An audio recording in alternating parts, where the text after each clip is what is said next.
Last week in the economy, you've been very vocal, as well as other cabinet members, about how we're in a transition and about how this economic transition, and there's a plan, a long-term plan for tariffs on this.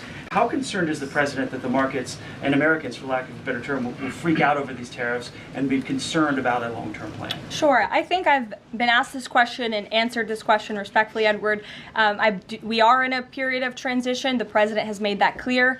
He also has made his belief in tariffs and what they will do for our great country clear, restoring wealth back to our country. And if you look at the president's first-term economic formula, massive deregulation, tax cuts, lowering the cost of living with an energy boom, which the American people can expect soon, Wall Street and Main Street should both be assured by what President Trump did in his first term. It's the exact same formula. In fact, I would argue it's even better this time around. And if you look at some of the economic indicators in the last week, the latest CPI report last week beat expectations. Inflation is cooling. Core inflation dropped for the first time in 4 months.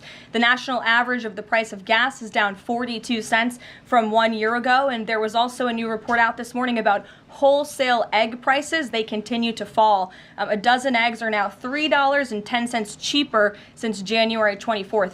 First, that's a 47% decrease overall. So I think the American people do have great reason to be optimistic about this economy. And as I've said repeatedly, it continues to be true. The administration has a whole of government effort to fix the economic mess created by Biden. So the president's pointed to that April 2nd tariff deadline, so to speak.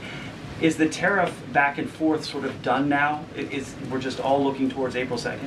Well, I think the president would tell you that all options are always on the table, and he's always ready to respond if he feels the United States is being unfairly treated by our allies and also our competitors around the world. But yes, the April 2nd day is a big day for the country, as the president has said. Reciprocal tariffs will go into effect. We'll have more details on that as the date nears, but our entire trade team, Secretary Lutnick, Secretary Bessent, the vice president has been quite involved in these talks and discussions as well about what that will look like. And the president, as you always do, you will hear from him directly on it. Deborah Saunders, how are you?